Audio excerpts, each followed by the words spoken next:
What's going on, ladies and gentlemen, and welcome back to the Nerdwide podcast. This is episode 156. We are back after a good little couple week hiatus. I'm your host, Tyler Haynes, and good friend and my favorite co-host, Mr. Chris Rivers. How's it going? It's been a couple of weeks. It's going good. A lot of fun's happened in between then. A lot of good news to talk about in the next couple of weeks. What we will, but it's been going good, man. How about yourself? Yeah. I mean, it's gone well overall. Mm. I got a little thing coming up. Oh, Have a little surgery done, but little you know, little fun work's stuff been though. work's been good. Work's been hot because it's Yeah. a warehouse, and we've been hitting 100-degree days. And then just today, by the way, before we came on air here to record, Biden pulled out of the presidential race. Yeah, So dude, that I knew it was coming. I think yeah, everybody could see the writing on the walls. Um, Now I arraigned him Sunday at like 12 o'clock our time. Did not see that coming, and a random tweet. So, I mean, do what you gotta do, I guess. But that's I'm I'm tired of living through crazy historical events yeah, every month at this point, and we could just slow down, and it's not going to stop now no, anytime soon. So, woo, love that for not us. at all. You know? Um, yeah, Oh, it's a little tiresome. yeah. Um, I mean, and just this week too, they canceled Halo, the TV show, after two yeah. seasons, and I'm just as devastated. So it's I just didn't even finish season two yet, but I would just like to go back to a time when we had faith that the people that were supposed to be looking out for us were at least reasonably so yeah, looking out for. just Yeah. reasonable. Yeah. Younger than the age of 50 is all I'm asking for now, but I feel Yeah, like that's a hard ask. Well, we'll see. probably. you know, I mean, I could listen. I could do a whole podcast just talking about that kind of stuff. I mean, listen, we've been playing college football 25. Yeah. I double checked with you that you've been playing that as well. Heavily addicted. My freshman quarterback for the Vanderbilt Commodores won us the national championship. So, I could say we're doing some good things there. Started my coach on there. I'm really excited to play with him. I don't play online because I get clowned. And I rage Yeah. quitted one day, and I was like, okay, you know what? I did not throw it to that guy. Somehow that mysteriously gets intercepted. I said, okay, I'm good. I'll just play the computer Yeah. on the rookie Yeah. difficulty. So, Well, you know,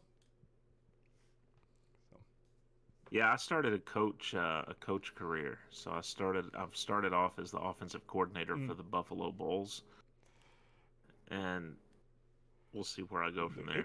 it is fun. The only I've got issues with it. There's not a lot that I do have issues with, but my big thing is they couldn't have done anything better for music. Like, look at Madden. They have so many different tracks and things. We get the same little the snares the whole I time like you're in a the menu. marching band stuff. Yeah. Yes, that's all you get. And then occasionally, if you're at certain stadiums, you get different tunes and things. But could we have not gotten Pitbull to come on for the city and do something crazy things? I don't know. That's my one complaint. But everything Not you else is wanted awesome. music. Yeah, I just want different. I'm tired of hearing the snare drums every time. Just Do what I do and turn it off.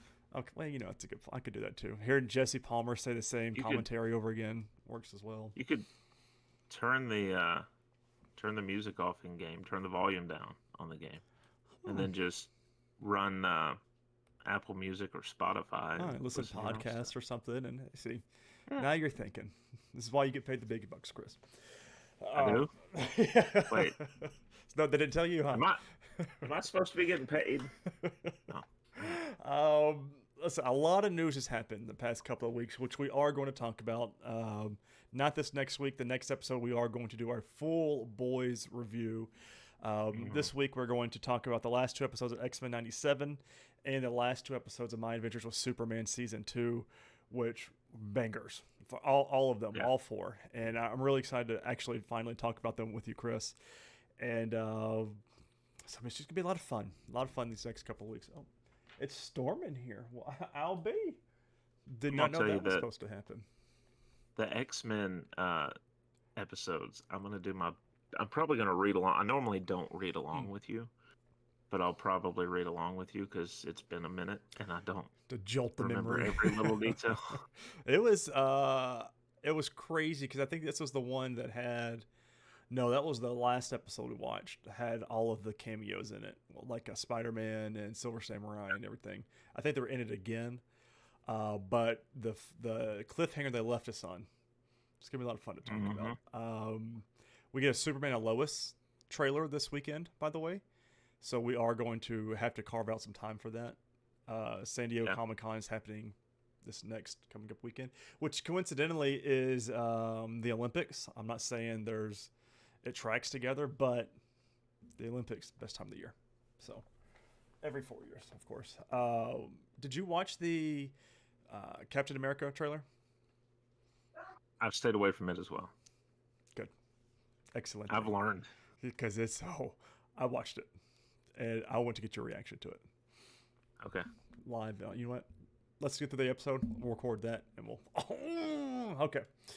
Anyways, guys, this is the Nerdwide Podcast, episode 156. Quick housekeeping before we get into the whole shebang here. Don't forget to subscribe to our YouTube or podcasting service of your choice. We are literally everywhere on podcasting services. If you enjoy the show, make sure you leave us a thumbs up on YouTube or give us a good rating on whatever podcasting app you do use. If you don't enjoy what you see or hear, let us know down in the comments. Audio's off, video's off, something like that. Just let us know. If you want to do more, you can go to patreon.com/nerdwide. 3 different tiers for 3 different monthly subscription values. You get the episodes early. You get recommendations as far as telling us what you would like us to watch and read, listen to, that kind of stuff. That is all the place to do it. And we greatly appreciate it. You can get your names right out if you subscribe to us on there, and we go from there. But Chris, have you been watching anything TV-wise the past couple of weeks? No, it's been pretty quiet TV wise. I watched a couple of documentaries. They were off YouTube though. I can't remember the channels that I watched them off of. But I've been trying to stay caught up on YouTube, honestly, and stuff I watch on there, especially with the games coming out. And it's been great. We're getting to the best time of the year, our favorite time of the year. I know we've already talked about. Me and you have already texted about several movies we're going to do for Halloween Fest. And I am. Oh, yeah, speaking of Halloween, I got a bone to pick with my wife. So you know how you sent me the Horror Fest lineup? I don't want to be in the middle of this. Sorry, you are, and you already put in there. Oh. do you remember the Horror Fest Nashville you sent me? I want to say it was like 2 or 3 months ago. Whenever we found out about it, or you found out and you sent it to me. I told Jamie about this, and then she gets Facebook algorithm this past week actually. She goes, "Oh, we really need to go to this. They're going to have like Bam Margera." She goes, "Has Chris not said anything to you?" I said, "Jamie, we had a whole conversation about going, you and I, from when you Chris, sent this to me." "No, we didn't." I said, "Jamie, I'm pretty sure I still have the text message of us talking about it." "I will remember that." I was like, "Well, you know, I'm just here, okay?" Because there's a lot of good people going to it. It was the well, now they're not kids, but it was the kids from Hocus Pocus. Yes. Along with Jason Marsden, who voiced Thackeray Binks when he was a cat. I mean, he voices, I think, anybody and everybody at this point. Him and Josh Keaton are like some of the biggest voice actors, and Will Friedle is one of them as well. But yeah, we had a whole little debate. I won't say argument. We had a debate about that. Well, a friend of ours, Anthony, went, and he posted a few photos. He posted Bam. He got his picture taken with Mick Foley. Oh, see, where's Anthony at? Why did he text anybody? I texted him. What was that, a couple of weeks ago? I forget what about. It was probably something Cincinnati related. But I was like, come on, man. Anyways, as far as TV on this side of things, I do not recognize myself in the mirror. Listeners and viewers. Ever since Thursday at 6 a.m. our time, from Thursday, Friday, Saturday, and today, Sunday. I watched the Golf Open, the last PGA event of the season. Why? Dude, I'm addicted to golf. Was it nap time and you no, just no. needed to be? I'm addicted to golf. To the Oh. point that I'm following golfers around, like on social media and stuff like that, and judging their shots and things. It's bad. I mean, I've got a hat on from Shank It Golf. You can use code Ty Haynes, all caps, on shankitgolf.com. Get 20% off. Fury says hi, by the way. He just came, opened the door, and then left. So I'm going to close this door back. So yeah, use code Ty Haynes on Shank It Golf and get discounts. Yes. 20%. 20% off of your order. So if you want to learn how to shank it, let me Ty's teach you. your guy. Ty's your guy. But Big Brother started. Watched a lot of golf. Big Brother, Bachelorette this season's not that good. What else have we been watching? Oh, Claim to Fame. I don't know if you've seen any trailers for this. It's a reality-esque show. They get 12 people into a house, and they're all like 1-degree relatives of celebrities. And it's on ABC. The Jonas Brothers host it, but it's good, like Claim to Fames. There's I don't want to give anything away. Nick Cannon. We've got not Elvis, Dolly Parton. Someone thought it was Elvis. A whole slew of people. Jim Carrey. There was a whole bunch of celebrity relatives, and the whole point is they have to go around guessing, and if you win, you get $100,000. That's pretty cool. So, a bunch of folks who aren't famous. Yep. Are famous adjacent. Yep. And the show's hosted by people that used to be famous. Yes. That no one really pays attention to anymore either. Yeah. It sounds like an MTV show from like 20 years ago. It's great. Okay. it mixes Big Brother and reality TV together, and it's wonderful. Oh, it's so good. But that's what we've been watching, and House of the Dragon. But other than that, let's get to what people want to talk about. All right. We have got spoilers full on ahead for X-Men 97.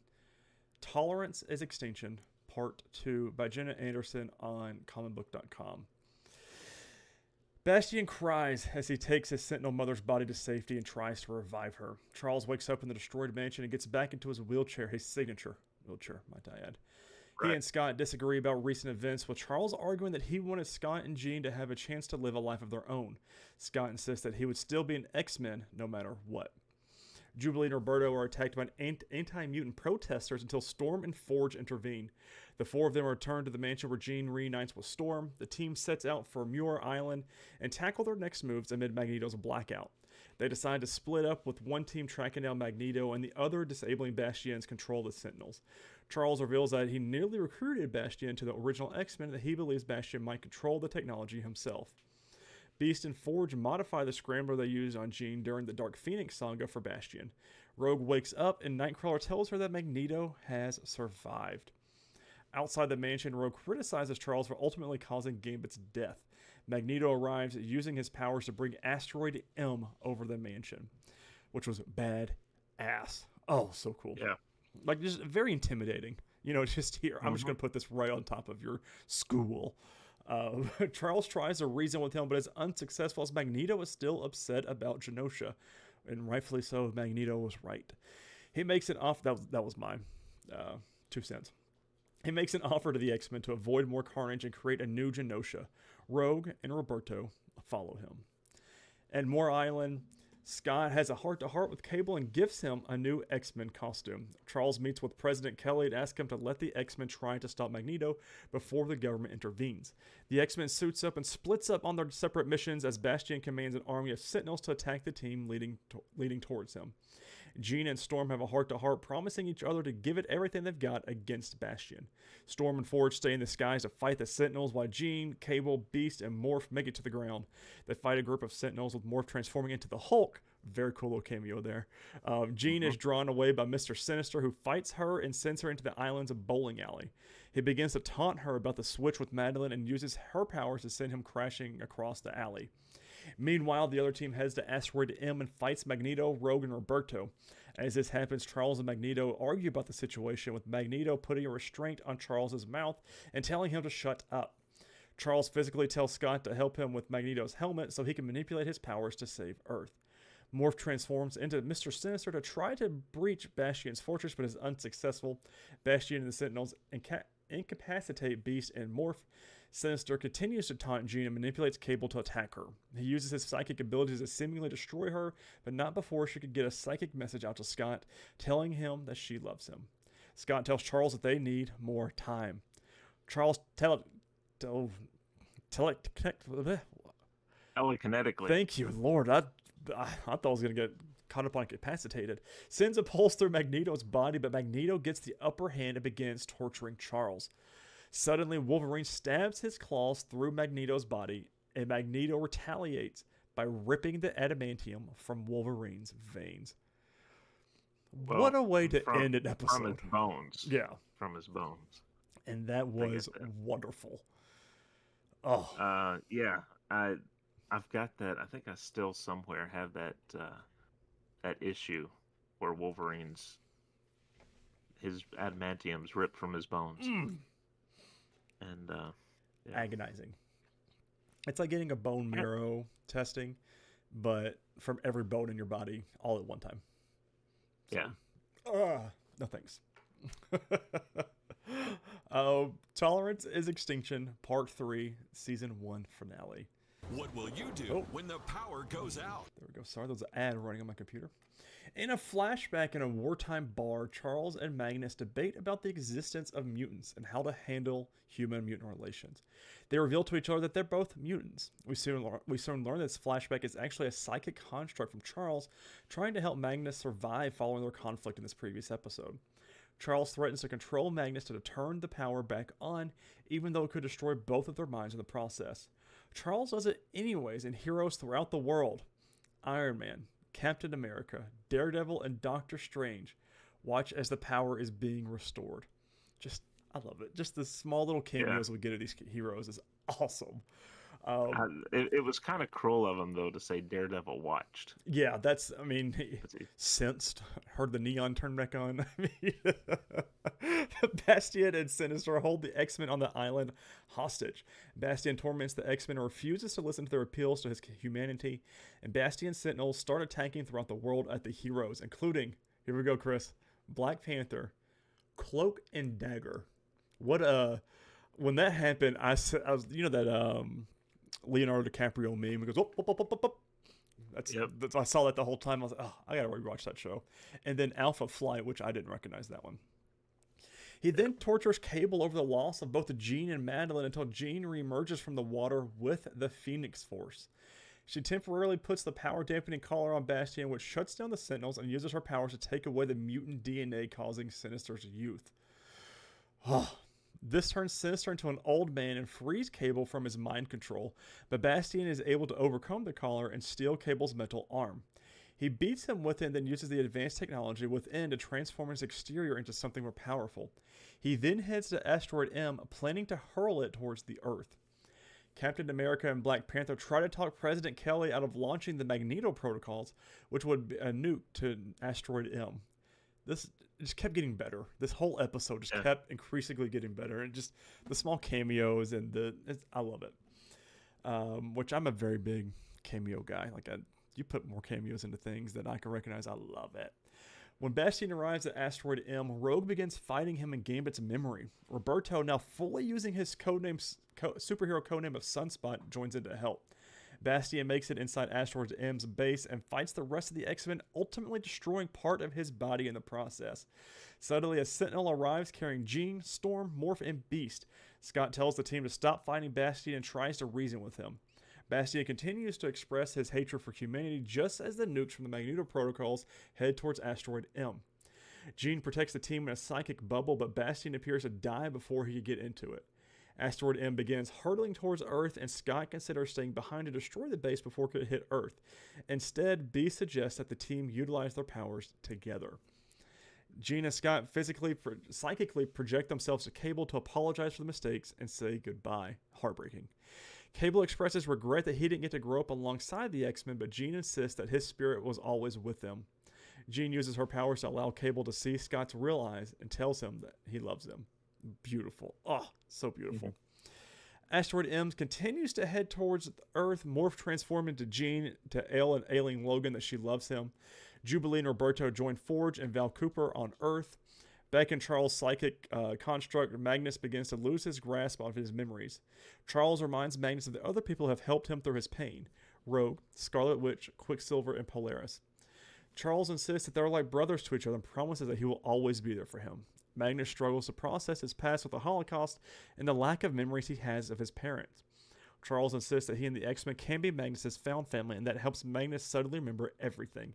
He regains his memories and returns to his consciousness, insisting that Magneto lives.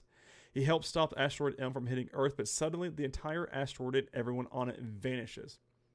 6 months later, Forge continues to search for the missing X-Men, as there are rumblings about pro-Magneto followers. Bishop shows up and offers help him rescue the X-Men through time. We then see the X-Men split across two different settings: Egypt in 3000 BC and an unknown location in 3960 AD.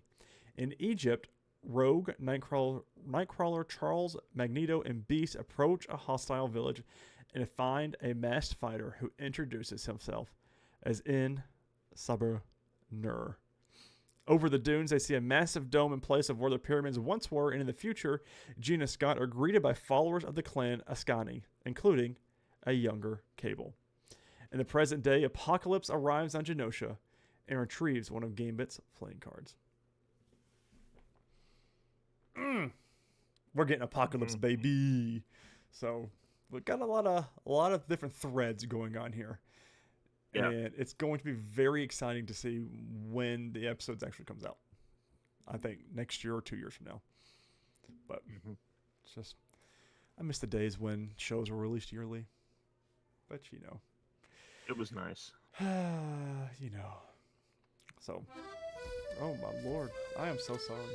If it's These ads on comicbook.com just keep playing sometimes. And it gets real loud in my ears. I'm sure it is on the listeners' ears as well. I don't know if you can hear it or not, but you can't hear it. Okay, good. So that was that. Really excited to see where it comes from here. A lot of crazy cameos, a lot of fun action scenes, and the animation team went off those past two episodes. And it's got me really hyped. And next time we're going to have to watch them as they come out because I want to be a part of the movement. But I agree, though, Magneto was right. So I'm fully on board with that trade. Yep. But there's something else I want to talk about, Chris. My Adventures with Superman, Season 2, Episodes 9 and 10. We are going to comicbook.com, and these are by Nick Valdez. Some of the best episodes I think that they've ever done. And the finale of Season 2 felt like the series finale, but it's not. So, good news. But we'll get there. Yeah. Episode 9. Clark, in full Kryptonian gear, tries to speak with Sun Eater that is trapped within a cage in his family's lab before his mother chastises him for it. He's trying to reach out because it's the last of its kind and might need some help. But his mother then tells him that his kindness is a weakness, while Brainiac's voice also cracks through. Meanwhile, Lois finds herself just outside the Kryptonian Palace area and is confronted by Jor-El, but she has no memory of who she is. Back in the real world, Kara explains that Brainiac is the only one that knows how to stop the Black Mercy. But Jimmy thinks they should defeat him then, but it's likely going to be impossible given that Brainiac now has Clark's body. Kara's quickly losing hope, but Jimmy refuses to give up. Jimmy and Kara head back to Metropolis in the jump ship in the hopes of warning them about Brainiac's coming invasion. But it gets shot down by Amanda Waller's drones. She went full on like police state. It's my way or the highway. And it got very dark very quick. Amanda Waller then arrests them for being traitors to Earth and pins down Kara with a piece of kryptonite, but Jimmy's live stream to Flamebird, where he's trying to warn them, is still active. Back in the Black Mercy, Jor-El and Lara are trying to find out where Lois came from and wants to get rid of her before Clark can make contact. But soon he does and brings Lois a piece of cake, hoping she would eat it. The two begin to bond a little as a spark forms, despite the two not even knowing who they are. But upon shaking hands with Kal-El, Lois suddenly remembers everything and tries to get him to remember he is actually Clark Kent. Kal-El and Lara soon arrive and then immediately try and delete Lois from the Black Mercy. It's then revealed that instead she's returned back to where she first arrived within Clark's mind with her memories intact this time. On the outside, the Daily Planet's employees confront Waller about Jimmy's arrest, and Steve breaks him and the others out while Waller's distracted. There's no time to celebrate, however, as Brainiac's ship arrives in Metropolis. Back in the Black Mercy, Lois gets Clark up to speed about everything, but Clark still doesn't fully believe her as he has no idea who she is and why she would do this for him. But before she can fully answer him, Clark's simulation's parents interrupt them once again. Lois figures out that they can't fully erase her without ruining the integrity of the entire thing, so Lois has a more direct goal and she's deleted and sent back to the beginning of the day again, this time dodging Kal-El's first arrival and arrest. A lot of Groundhog Day situations going on here in old Clark's brain. Lois gets through 3 failed attempts at reaching Clark. On the 4th time, she ends up meeting Clark somewhere else and dodges deletion. Getting the furthest in their conversation so far, Lois fully confesses that she loves Clark and jumped into the Black Mercy to save him. He remembers her name is Lois. Back in the real world, Kara is losing hope as Jimmy wants to form a plan, somehow to face down Brainiac, and is trying to get Kara out of her funk from disappointing Brainiac so much. But back in the Black Mercy, Clark begins to remember his life on Earth and Krypton, but his memories are jumbled up. Jor-El attacks Clark in an attempt to gain control, but Lois blocks him and punches him far away with a sudden boost of superpower. Awesome. Because she did the whole thing of, whoa, it was really cool. Back on the outside, Brainiac declares he will take the planet Krypton. He will take planet Earth, the Kryptonian Empire, and Waller tries to stop him. But Brainiac easily outlasts the missiles and quickly takes out the members of Task Force X. But then Kara lands a super punch directly on him. The two begin fighting in full while Lex activates his Metallos, which now have new kryptonite power cores. In Clark's mind, Clark explains that Lois's power comes from the fact that he doesn't think of her as human, but instead of the strongest person he knows. Fully apologizing for pushing him away, Lois tells Clark that she loves his kindness and his heart. He's not Superman because of what he can do, but because of who he is.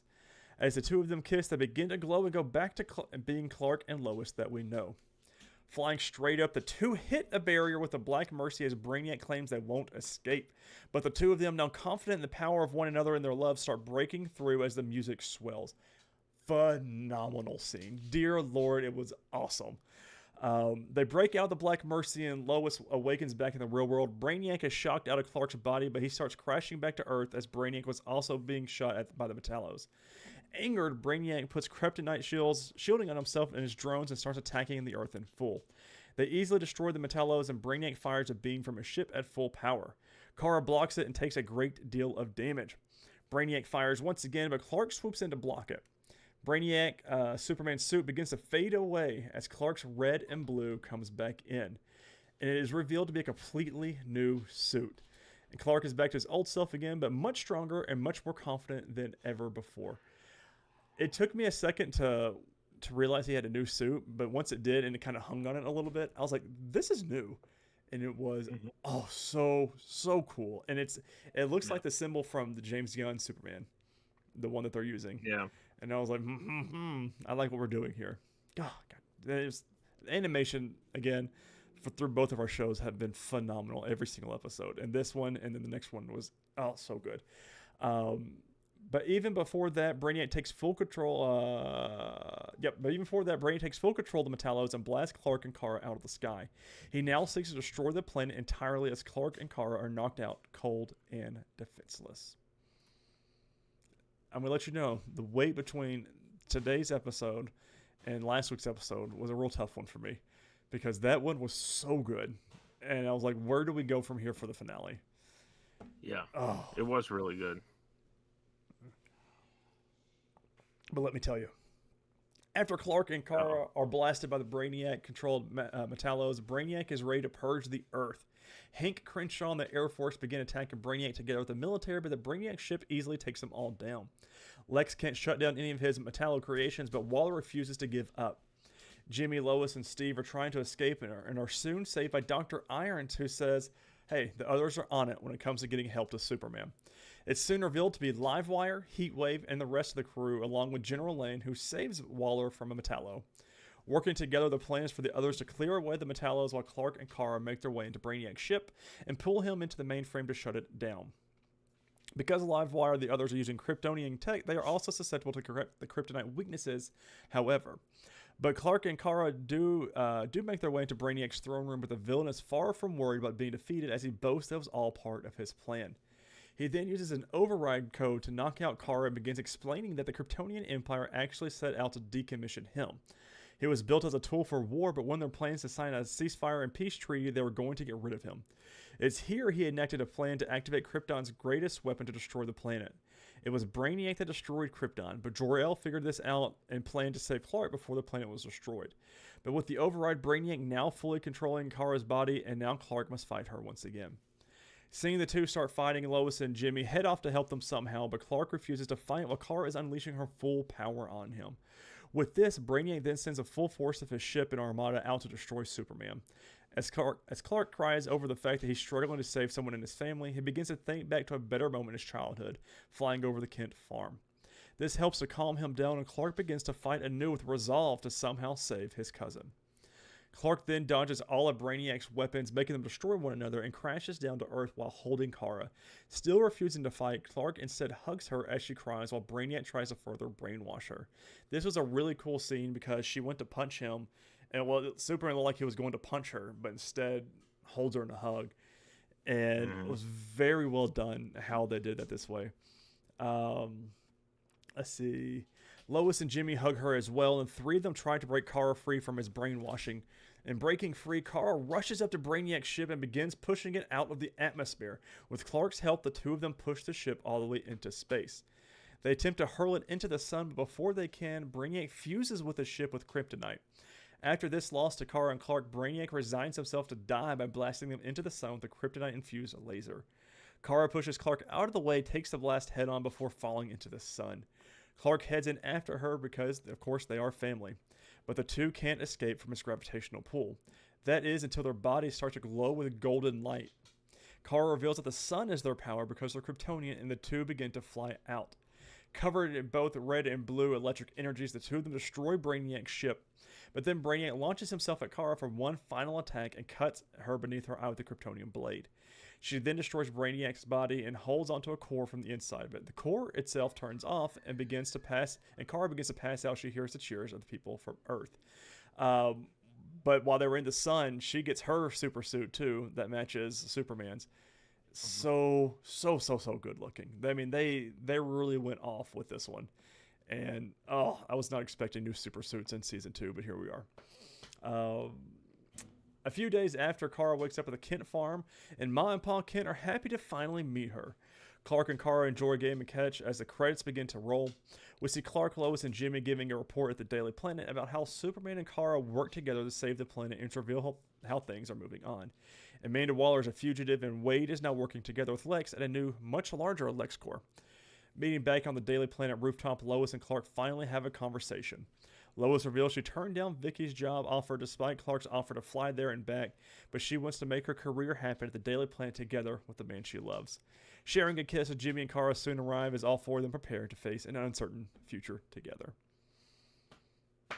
All episodes of My Adventures with Superman are now streaming on Max, and Season 3 has already been announced to be in the works. Woo-hoo. Awesome. God, it felt like everything was wrapped up, though. That, and I'm okay that's not, because I absolutely loved it. Mm-hmm.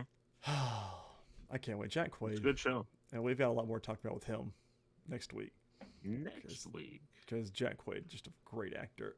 Releases this week for our TV shows, nothing. We got the 2024 Summer Olympics opening ceremony and start the games this Friday, July 26th. And we've got Deadpool and Wolverine as well this week, which we will do a spoiler and spoiler-free review next weekend. So I'll be ready for that one. We'll probably just start off the first half of it spoiler-free and then get fully into the spoilers, and we'll warn everybody. But really, really excited about that movie because Kevin Feige has already announced, which we will talk about in a couple of weeks, that this is the start of the mutants. So take that how you will. But this movie is the start of the mutants. So, I mean, I can't wait. I'm in. I know. I'm in. I mean, you don't have to sell me on it anymore, you know. Mm. But other than that, let me see if there's any, because we just got a little bit of recording left. Let's see if there's anything we can talk about. Oh, hey, do you know Now You See Me 3 will release November 14th, 2025 in theaters? We're going, It's a by little the ways way. away. We're going, though. All right? It's a little, With a little ways away. Yeah, you know, with the cast returning for it. So I'm excited. But, ladies and gentlemen, that's it. We are going to record a trailer reactions for Captain America Brave New World. I've seen it. Chris has not seen it, so it's going to be a lot of fun to watch. Make sure you are subscribed to our YouTube channel because that's where it's going to be posted. Sorry, audio listeners, it's kind of hard to do that. And I'm pretty sure we get claimed with audio things because it's just audio. Anyways. But ladies and gentlemen, thank you all so much for listening to our episode of the Nerdwide podcast. Don't forget to share it on all your favorite social media platforms, including Threads.